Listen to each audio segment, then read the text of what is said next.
G women's Tamil சேனலுக்கு உங்களை அன்புடன் வரவேற்கிறோம். இன்று படித்த ஒரு விஷயத்தை உங்களுடன் பகிர்ந்து கொள்ளப் போகிறோம். படிக்கும்போது மனசெல்லாம் என்னவோ ஒரு மாதிரி ஆயிடுச்சுன்னு சொல்லுவோம்ல, அது மாதிரி ஒரு விஷயம்தான். போராளிகளோட உண்மையான காதல் ஒரு விஷயத்தை தான் இப்ப நம்ம பார்க்க போறோம். இந்த போராளி வேற யாரும் இல்ல, தோழர் நல்லக்கண்ணு. அவர் மனைவியை பற்றி சொல்லியிருக்கிற ஒரு விஷயத்தை படிச்ச போது மனசு ரொம்ப கனமானது உண்மைதான். அதைத்தான் நீங்கள் இந்த படித்ததில் பிடித்தது பகுதியில் பார்க்க போகிறீர்கள். ஒரு பொண்ணு ஒரு ஆணோட இழப்ப தாங்கிப்பா.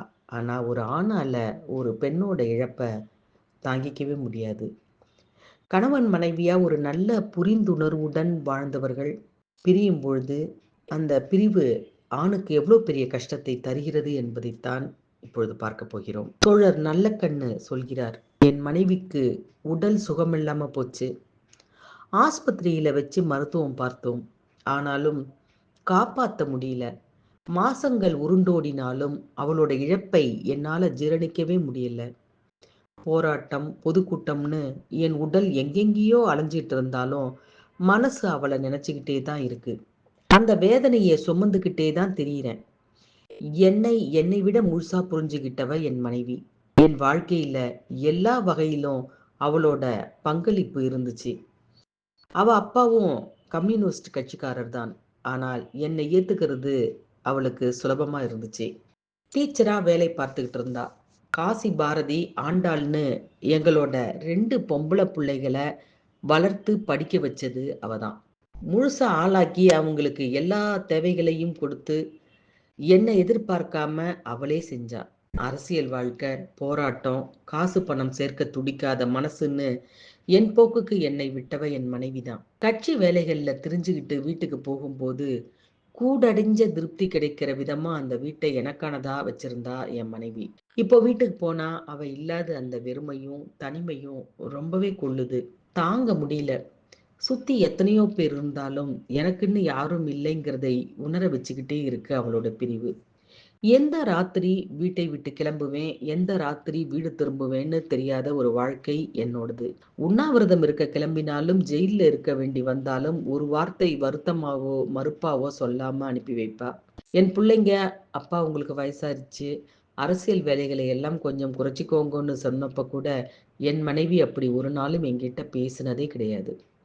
ஏன்னா கட்சி பணிகள் இல்லாம என்னால இருக்க முடியாதுன்னு அவளுக்கு நல்லாவே தெரியும். நான் இல்லாமலேயும் உங்களால இருக்க முடியாதுங்கிறதை இப்படி பிரிவுல உணர்த்திட்டு போயிட்டா அவ.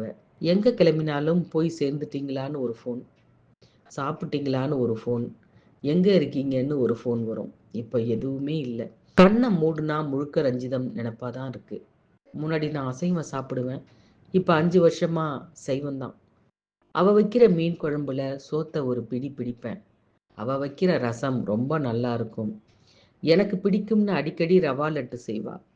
என்ன நீ எதிர்பார்த்து இருக்கக்கூடாது, உனக்கு பசிச்சா சாப்பிடுன்னு என் கல்யாணத்தப்பவே சொல்லிட்டேன். அதனால நாங்க சேர்ந்து சாப்பிடுவதே ரொம்ப குறைவு தான். ஆனாலும் நான் சாப்பிடும்போது கூட உட்கார்ந்து பேசிட்டு இருப்பா. ஒரு சுவாரஸ்யம் என்னன்னா, நான் ஜெயில்ல இருந்து வந்த பிறகு தான் எங்களுக்கு கல்யாணமே ஆச்சு. புதுமண தம்பதியா நாங்க பேசிக்கிட்ட விஷயங்கள் எல்லாம் என்னோட ஜெயில் அனுபவங்களா தான் இருந்துச்சு. நிறைய கல்யாணத்தை தலைமை தாங்கி நடத்தியிருக்கேன். அப்போல்லாம் மனைவியை அதிகாரமா மிரட்டக்கூடாது, அன்பா இருக்கணும், சமமா நடத்தணும்னு சொல்லித்தான் ஆசீர்வாதம் செய்வேன்.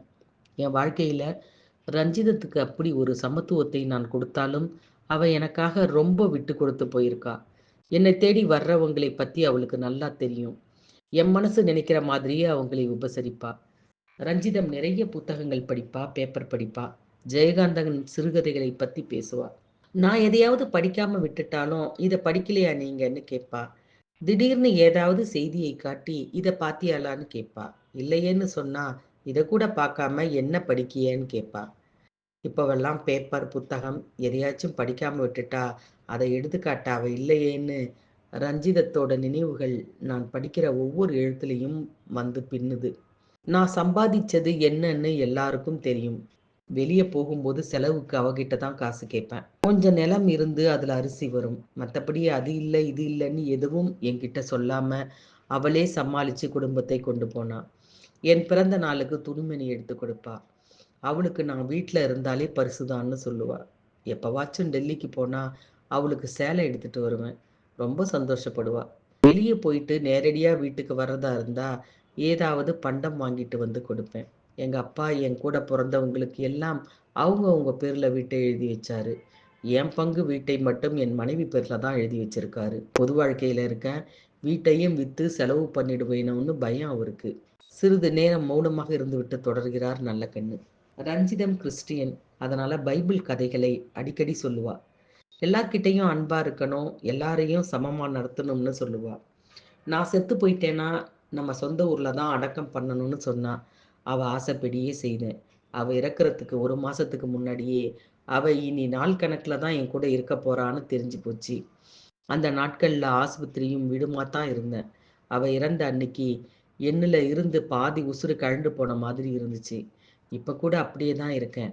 வயசான காலத்துல பொண்டாட்டி போனதுக்கு அப்புறம் புருஷன் இருக்கிறது கொடுமைன்னு சொல்லுவாங்க. இப்பதான் எனக்கும் புரியுது. இந்த பிரிவு எவ்வளவு துயரமானதுன்னு. என் மனசு அவளுக்கு தெரியும்னாலும், எனக்கு எல்லாமே நீதாங்கிறதை இருக்கும்போது, அவகிட்ட எத்தன தடவையில சொல்லியிருக்கேன்னு தெரியல. வருஷா வருஷம் காதலர் தின கொண்டாட்டங்களை செய்தியாத்தான் பேப்பர்ல படிப்பேன். இந்த வருஷம் படிக்கும்போது ரஞ்சிதம் முகம்தான் வந்து போகுது. அவ நினைப்பை நான் என்ன செய்ய? இதை படிக்கும்பொழுது உங்கள் அனைவரின் பார்வைக்கும் இதை தர வேண்டும் என்ற எண்ணத்தில்தான் இந்த பதிவே. நல்லக்கண்ணு ஐயா காலமாகி இருக்கக்கூடிய சூழ்நிலையில் அவரைப் பற்றி தெரிந்து கொள்ள வேண்டும் என்று நினைப்பவர்களுக்குத்தான் இது சமர்ப்பணம். இது போன்ற மனதை கணக்க செய்யும் பல விஷயங்களை படித்ததில், பார்த்ததில் பிடித்ததை தொடர்ந்து பார்ப்போம். இது போன்ற பதிவுகளை பார்க்க மறக்காமல் ஜி உமன்ஸ் தமிழ் சேனலை சப்ஸ்கிரைப் பண்ணி வைத்துக் கொள்ளுங்கள். நன்றி, வணக்கம்.